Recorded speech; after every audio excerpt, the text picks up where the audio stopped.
I told Paladin Prepper if he would set up the sun oven, and if PrepperA would pick the strawberries, I would make us a cheesecake for the holidays. So that's what we're going to do, and this is my favorite cheesecake recipe, and I hope you like it too. I make it in this 9-inch pie plate. I like that because really we can cut it in half. Are you over here? Mm-hmm. You can cut it in half and have 3 pieces on one side, and then the next night you have the other 3 pieces, and then it's gone. You're not eating cheesecake for a week, which you shouldn't be doing anyway. Mm. But you think we should be doing that? Oh yeah. But it's a great way to get a cheesecake in a small pan, and not to have too much of it, and not having to mess with a springform. I just love this. And what I do is I start out by grinding up 8 whole graham crackers, and I just use my mini chopper. It takes just a couple of batches. These happen to be cinnamon-coated graham crackers, which will taste just fine. And I just break them up until I get my little chopper full, and then I do another little batch. You can get out your regular food processor if you want to, but I just like this. It works just fine if I do it right. Okay, so I'm going to chop, and I'm not going to let you hear this. I'll get all these chopped up, and then I'll show you what happens next. All right, I'm back, and I have ground up the graham crackers, and on it I've put 2 tablespoons of brown sugar, and in my pie plate I've almost melted, 1/4 cup of butter. And I just noticed something. Don't look directly at me. Kind of look that way just a little bit, PrepperA, so you don't get all your face. But I did notice as I was mixing up my graham crackers that there is a mysterious red stain on your cheek. Can you tell me if truly all of the strawberries got into that bowl? They didn't. Yeah, what is that on your face? Strawberry juice. Okay. Here you go. Finish. I thought as much. Okay, so here's what I'm going to do. I'm just going to lightly mix up the brown sugar and the graham crackers. This is not rocket science, folks. And it doesn't matter if, you know, there's little lumps in your graham crackers. That's okay. If you get them mostly ground up, that's good. Tastes the same. Tastes the same. That's right. Okay, so into the pie plate this goes.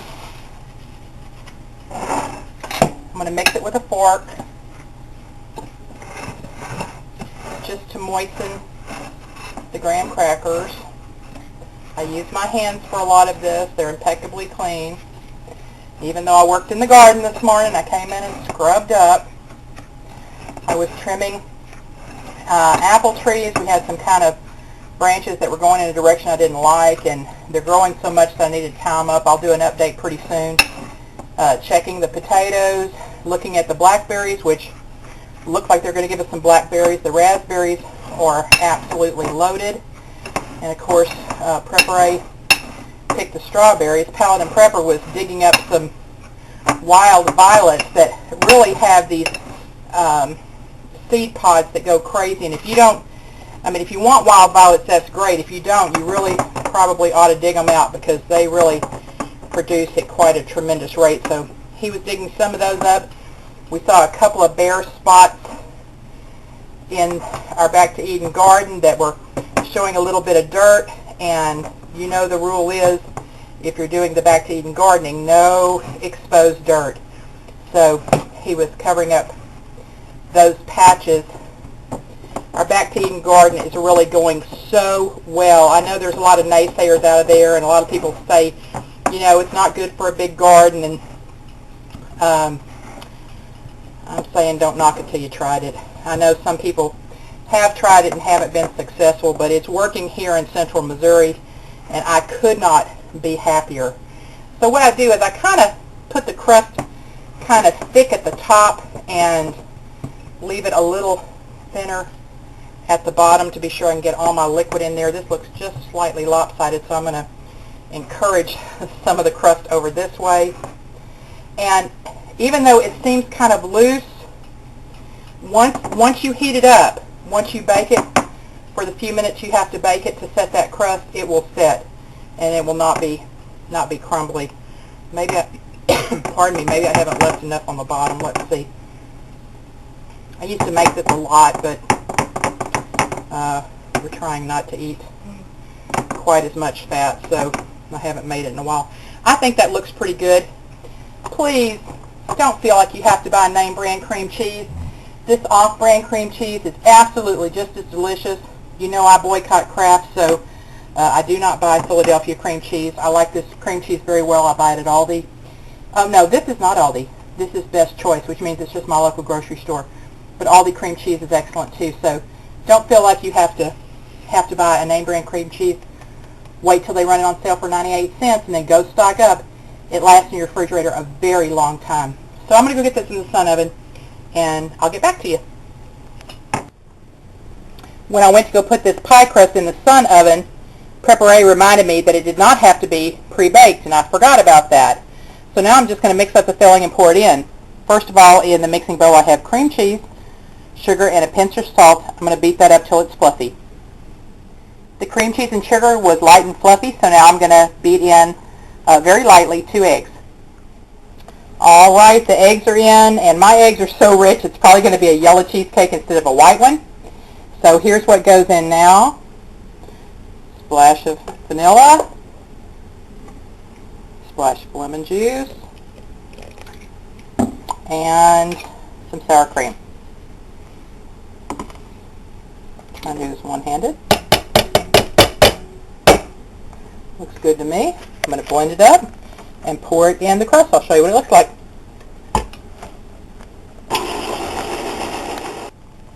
Okay, that's how it looks. No need to buy a ready-made Keebler pie crust. No need to buy Kraft cream cheese. No need to buy the nasty imitation cheesecake thing that you whip up and put in the refrigerator. I think that's made by Jell-O. You can make your own. It's so simple. I'm going to put this in the sun oven because it's reached 325 degrees, and I'll show you when it comes out.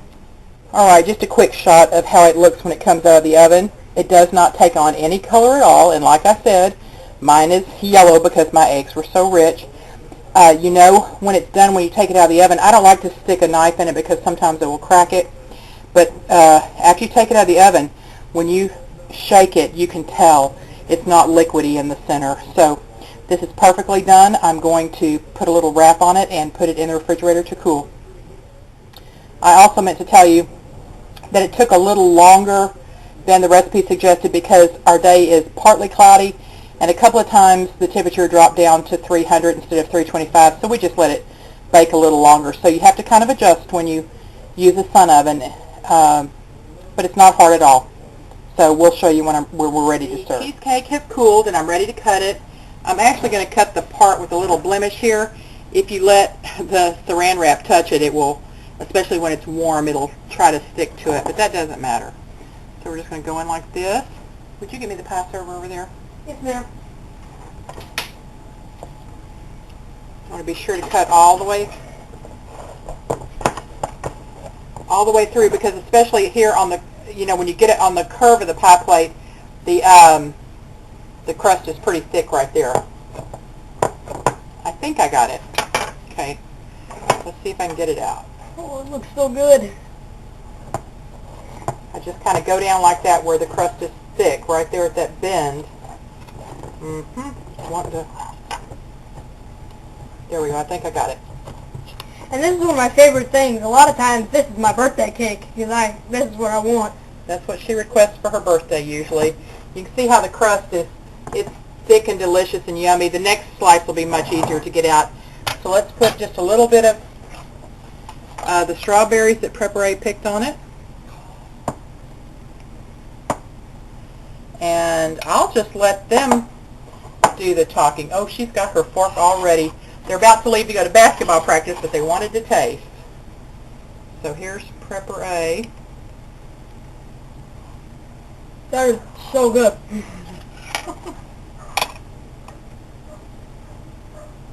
Very creamy and delicious. And you can see it really does have a yellow cast to it because of the amazingly rich eggs I used. How is it? Yes, it is rich. It's very thick and creamy. And I remember when it was, before we put it in the sun oven, it was flat, and even when I went up to remove it from the sun oven, it didn't look brown, but it had puffed up considerably.